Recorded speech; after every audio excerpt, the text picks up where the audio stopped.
नमस्कार दोस्तों, स्वागत है आप सभी का मेरे YouTube चैनल पर एक बार फिर से। दोस्तों, ये वीडियो आज मैं बहुत समय के बाद बना रहा हूँ। ऐसा इसलिए है क्योंकि बीच में कुछ रुकावटें आ गई थी, जिसकी वजह से मुझे अपने YouTube चैनल को कुछ समय के लिए बंद करना पड़ा था। हालांकि बंद तो नहीं कह सकते, लेकिन हाँ, मैं वीडियोज़ नहीं डाल रहा था। लेकिन अब से मैं कोशिश करूँगा कि मैं रेगुलर वीडियोज़ डालूँ और आप तक इन्फॉर्मेटिव कंटेंट को पहुँचाऊँ। तो दोस्तों, बिना किसी देरी के आज की इस वीडियो को शुरू करते हैं। तो दोस्तों, जैसा कि आप सभी जानते हैं कि भारत एक ऐसा देश है जिसकी एजुकेशन का डंका पुराने समय से ही पूरी दुनिया में बजता रहा है। हमारे यहाँ पर नालंदा, तक्षशिला जैसी यूनिवर्सिटीज़ हुआ करती थी और आज के समय में अगर हम देखें तो भारत एजुकेशन सेक्टर में दूसरे देशों से पिछड़ रहा है।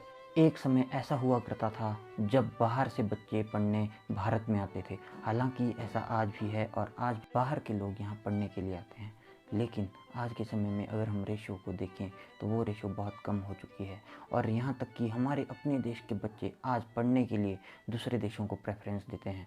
अगर हम बात करें इंडिया की एजुकेशनल रैंक के बारे में, तो 2020 में जहां ये रैंक 34 थी, तो 2021 में ये रैंक 32 थी। तो आज की इस वीडियो में हम जानने की कोशिश करेंगे इंडियन एजुकेशन सिस्टम के उन फैक्टर्स के बारे में जिसकी वजह से हमारा एजुकेशन सिस्टम काफ़ी पिछड़ रहा है बाकी देशों के मुकाबले, और साथ में हम जानने की कोशिश करेंगे कि कैसे इसमें सुधार किए जा सकते हैं। तो दोस्तों, अब हम बात करते हैं इंडियन एजुकेशन सिस्टम में प्रॉब्लम्स के बारे में। अगर हम बात करें इंडियन एजुकेशन सिस्टम की प्रॉब्लम्स के बारे में, तो सबसे बड़ी प्रॉब्लम जो इंडियन एजुकेशन सिस्टम में हमें देखने को मिलती है वो है बहुत ज़्यादा हाई कंपटीशन। हर माँ बाप अपने बच्चे से यही उम्मीद लगाए बैठे होते हैं कि हमारा बच्चा कुछ ना कुछ करेगा।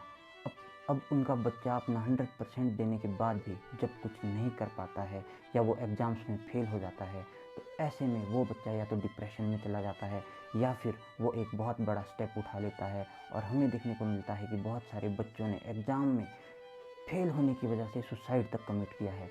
अगर मैं आपको एक इंसिडेंट के बारे में बताऊं, तो आंध्र प्रदेश में जब 11th और 12th का रिजल्ट आया तो वहां पर 9 बच्चों ने सिर्फ इसी वजह से सुसाइड कर लिया क्योंकि वो सब एग्ज़ाम में फेल हो गए थे।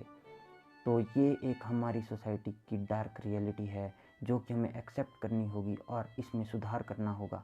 और अपने बच्चों को हमें वो कुशन प्रोवाइड करना होगा कि अगर हमारा बच्चा या किसी का भी बच्चा एग्ज़ाम में फ़ेल हो जाता है तो उसे ऐसा फील ना हो जैसे वो लाइफ में फेल हो गया हो। आप सभी ने छिछोरे मूवी देखी होगी, तो उसमें ये एक बहुत अच्छा मैसेज दिया गया है कि एग्ज़ाम में फ़ेल होने का मतलब ये नहीं है कि आप लाइफ में फ़ेल हो गए हो, बल्कि एग्ज़ाम तो 1 साल के बाद फिर से दिया जा सकता है, लेकिन अगर आप अपनी लाइफ को ख़त्म कर लेते हो तो आपकी लाइफ आपको दोबारा नहीं मिल सकती।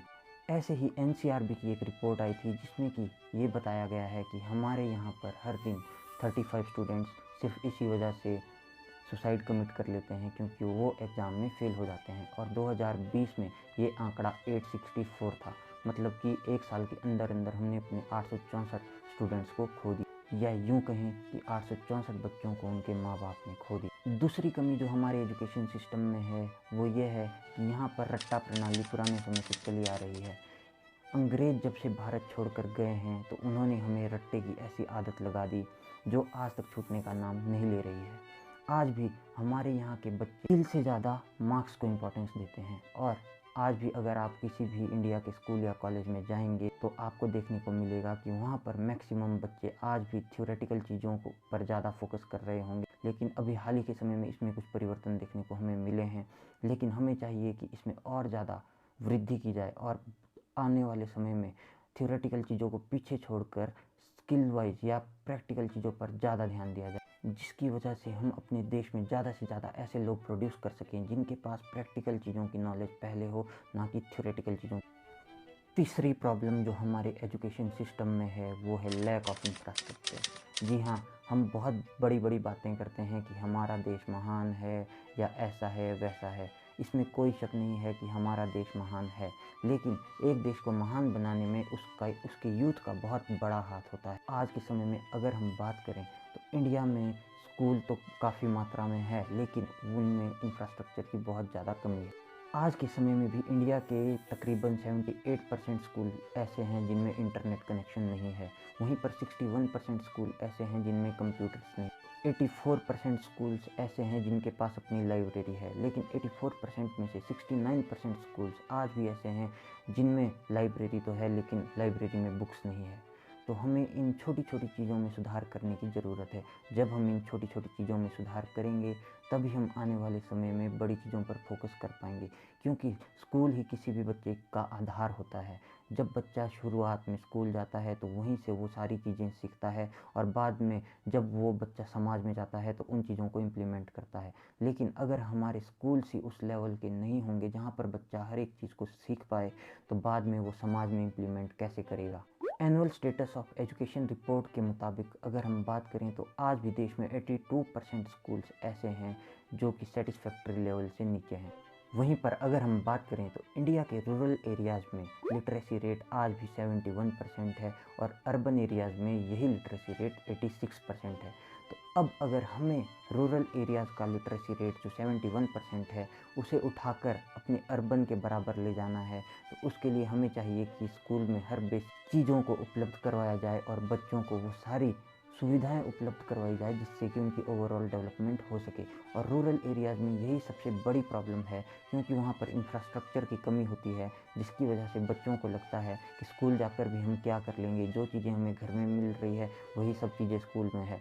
और साथ में हमें अपने करिकुलम को बेहतर बनाने की ज़रूरत इसलिए भी है ताकि बच्चे स्कूल में जाकर बोर फील ना करें, क्योंकि बहुत सारे बच्चे जब स्कूल में जाते हैं तो उन्हें सुबह से शाम तक क्लासों में भर दिया जाता है, जहाँ पर सुबह से शाम तक सिर्फ पढ़ाई होती है। उसके अलावा एक्स्ट्रा करिकुलर एक्टिविटीज़ आज भी कुछ स्कूलों में ज़ीरो है, जिसकी वजह से बच्चे बोर फील करने लगते हैं और उन्हें लगता है कि स्कूल जाने से अच्छा है कि हम घर पर रहकर ही अपने दोस्तों के साथ खेलें कूदें और जो उनका मन करे वो करें। तो ऐसे में हमें एक ऐसे करिकुलम की ज़रूरत है जिसमें पढ़ाई के साथ साथ अदर एक्टिविटीज़ भी शामिल हों। जो मैं प्रॉब्लम आपको बताने जा रहा हूँ वो आप लोगों ने भी कहीं ना कहीं किसी न किसी मोड़ पर अपने पेरेंट्स से फेस की होगी, क्योंकि एक समय ऐसा रहता है जब आपके पेरेंट्स आप पर प्रेशर डालते हैं हाई स्कोर्स के लिए कि देख आज शर्मा जी के बेटे के 90% मार्क्स आ गए, वर्मा जी के बेटे के 95% मार्क्स आ गए और तू बैठा है 60% मार्क्स लेकर। तो अब मैं एक मैसेज उन पेरेंट्स को देना चाहूँगा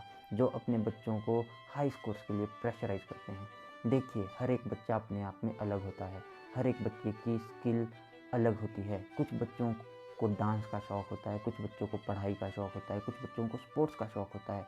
तो कुछ बच्चे जहाँ पढ़ाई में एक्सेल कर सकते हैं तो वहीं कुछ स्पोर्ट्स में एक्सेल कर सकते हैं। तो मेरा सभी पेरेंट्स से यही आग्रह है कि आप अपने बच्चों को प्रेशराइज़ ना करें, क्योंकि हो सकता है कि आपका बच्चा पढ़ाई में उतना अच्छा ना हो लेकिन अदर एक्टिविटीज़ में जो बच्चा पढ़ने में अच्छा है आपका बच्चा उस बच्चे से 100 गुना अच्छा निकल जाए। तो ऐसे में जिस फील्ड में बच्चे का इंटरेस्ट है उस फील्ड में बच्चे को काम करने दें, क्योंकि जहाँ पर इंसान अपना 100% दे सकता है उसी फील्ड में उसे आगे बढ़ना चाहिए, ना कि एक ऐसी फील्ड में जिसके बारे में उसे इंटरेस्ट भी नहीं है और उसे अपने फ्यूचर को लेकर सर्टेनिटी भी नहीं है कि मैं आगे जाकर करूँगा क्या। बहुत सारे बच्चे आज की डेट में ऐसे हैं जिन्हें अपने फ्यूचर को के बारे में पता ही नहीं होता कि हमें आगे करना क्या होता है। बस वो अपने पेरेंट्स की बात सुनकर चल रहे होते हैं कि मेरे पापा ने बोला है कि JEE करना है या किसी को बोला है नीट करना है, UPSC करना है।